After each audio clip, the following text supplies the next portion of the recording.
4s on functions. Now, the book lists a whole bunch of mumbo jumbo about functions and their characteristics and things like that.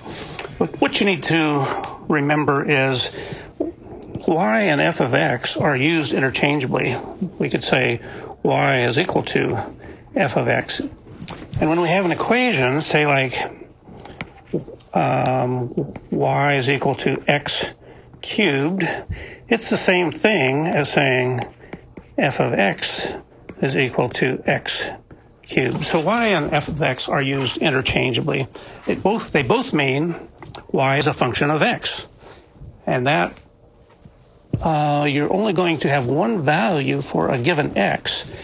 And we know that by if we were to graph a typical function, and we don't really care what it looks like. It could be something like this.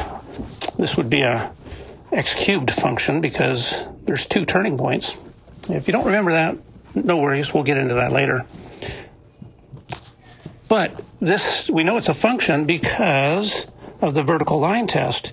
You can draw a vertical line anywhere over this function, and it's only going to cross the graph at one point, and that means it's a function. So what wouldn't be a function? Well, a circle.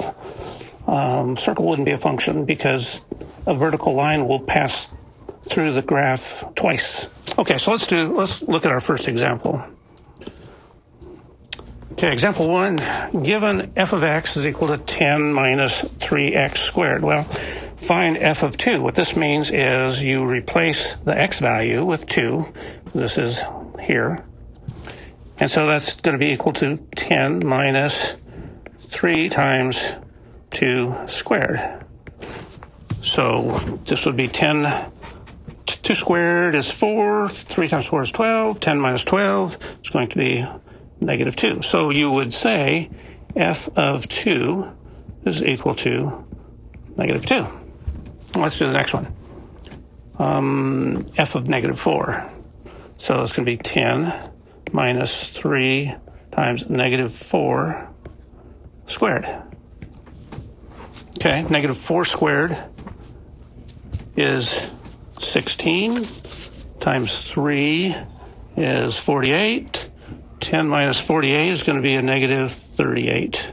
So f of negative 4 is equal to negative 38. Okay, what if you have f of x minus 1? Well, that just replaces the x in the original equation with x minus 1. So you're going to have 10 minus, oops, forgot the 3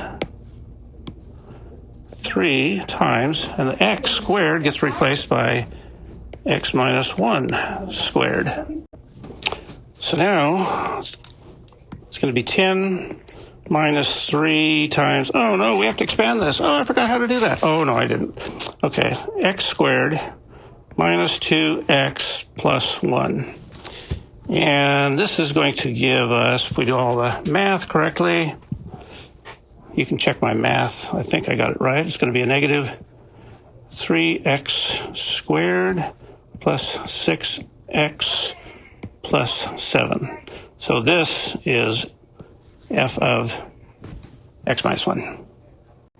Okay, example number 2, we're going to evaluate a piecewise function. Piecewise functions look like this, where it's 2 or more functions, and they have to have an interval provided. So if f of x, if x is less than 0, you're going to use this top equation. If x is 0 or greater, you're going to use the bottom equation. So let's do f of negative 2. F of negative 2 means we're going to use the top equation because negative 2 is less than 0. And so this is equal to 3 times a negative 2 minus 4. That's equal to negative 10. Let's do f of 0.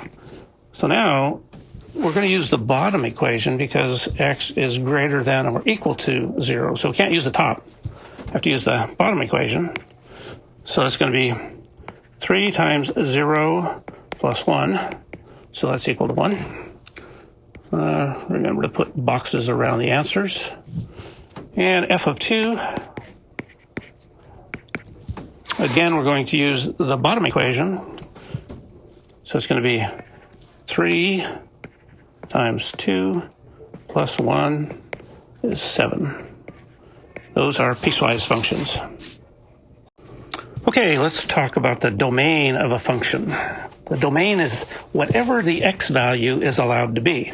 It depends on the function. So let's look at the first one, f of x equals x squared. Well, there's nothing that x is not allowed to be. So a couple ways of writing the domain. A lot of times I'll just put domain with 2 dots. Now, if I wanted to say all real numbers, and so a lot of students pick up and say, well, the domain here is darn. Yeah, okay. Another way of writing it, and this is a better way, especially when you get to calculus, it's going to be negative infinity is less than x, which is less than positive infinity. That's another way of writing this all real numbers. It's the same thing. All right, let's look at the second equation. F of x is 1 over x minus 2. Well, we know we can't have a 0 in the denominator, at least not until second year calculus when you learn L'Hopital's rule. We're not there, and so we know that x can't be 2 because then the denominator would be 0. You don't have to put everything but 2. The easiest way to spell it out, domain, x is not allowed to be 2, and that means it can be anything else, just not 2. All right, let's look at the last function. G of x is equal to square root of x minus 16. Well, again, we know that we can't have the square root of a negative number, not as long as we're talking about real numbers. We're not talking imaginary numbers right now, so we'll keep it real. And we know that x has to be greater than 16. It can be 16 or greater than 16, so we would put as the domain, and I always write D, so I know you're talking about domain because we're going to talk about range in a minute. So the domain, x is greater than or equal to 16. Can you have the square root of 0? Sure, square root of 0 is 0. Okay, so that takes care of domain. Range of a function. Of course, you know, or you've learned early on that the range is where the deer and the antelope play. And I'm not going to sing that to you. You can sing it to yourself. But in addition to that, we know it's the y value. It's whatever the y value is allowed to be given what the domain is. And that's how you can find or specify the range of a function. Okay, example 3 is an application problem, and we're going to have lots of those. I like application problems. So let's read it. It says, finding the volume of a cone as a function of the radius, and it's given that the radius, the height of the cone is 3 times the length of the radius. And what we want to find is the volume of the cone as a function of the radius. This is how we write it, V of r, volume as a function of the radius. Well, the first thing you need to do is draw a little picture showing a cone, the radius, and the height. Now, it doesn't give us a value for the height or the radius. All we know is the volume, well, let's say the height is equal to 3r. So this is data that we'd put in. The height is 3 times the length of that.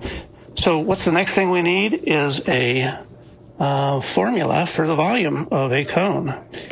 If you don't have it memorized, which you probably don't because it's not that common, you can look it up. Volume is equal to 1/3 pi r squared h. So now you know that we have 2 variables. We have the r and the h. Well, we don't want both variables in there because we just want v of r. So what we have to do is replace the h with 3r because h is equal to 3r. So we're going to rewrite it. V is equal to 1/3 pi r squared times 3r. Okay, then all we have to do is clean this up a little bit. The 3 cancels the 1/3, and we're left with pi r cubed. So this is V of r, volume as a function of the radius. Now this doesn't work for every cone, obviously. It only works for cones that have specified that the radius is 1/3 the length of the height. Okay, here's another application problem. And again, these are the kind of problems I like, and you'll probably find that I'll assign quite a few of problems like this. So this is determining the path of a softball. So here's what's given.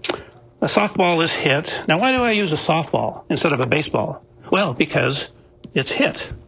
Ha ha ha. Okay, it's 3 feet above the ground. As it passes the home plate, it's hit at an angle of 45 degrees and at a velocity of 100 feet per second. Now, there's a 30-foot high fence that is 280 feet from home plate. The equation describing the path is given right here. And we'll be learning later on how to actually calculate these type of equations. But one thing you might notice on this equation, it's a negative x squared equation, which tells you it's going to be a parabola.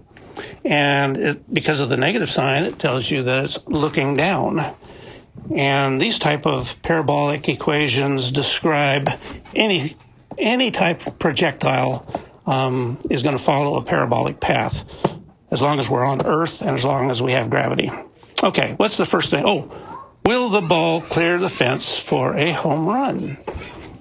So this y value here, we're finding the height. And so we know that the fence is 30 feet high. And so we want to know if the ball, when it gets to this point, is it higher than 30 feet or not? So the first thing we do, draw a picture of the problem. So here we got the ball right here. It's being hit. It's 3 foot off the ground, travels in a parabolic path, and we want to know, will it clear this 30-foot fence that is 280 feet from home plate? Okay, got a picture? Now we want data. Well, we know it's a 45-degree angle. Turns out TMI. We don't need to know that. What about the velocity at 100 feet per second? Usually velocity is not TMI, but in this problem, it is TMI. Hit 3 feet off the ground? Yeah, that's important. The fence is 30 feet high? Yeah, that's important. And X, the value or the range it travels, 280 feet, that's important. Equation, I'm going to rewrite the equation. And now we're going to fill in our data. So it's negative 0.0032 times x squared, and x was 280 squared plus 280 plus 3, and you put all that in your calculator and you will get 32 feet. So, yes, it's a home run. And you hear the crowd yelling, yay! Except not in COVID times, because there's no crowd. They're cardboard cutouts and they don't make a sound. So this is only for the person that hit it and her team can celebrate. All right, that's all for 1.4. As always, I'll put the homework in Google Classroom.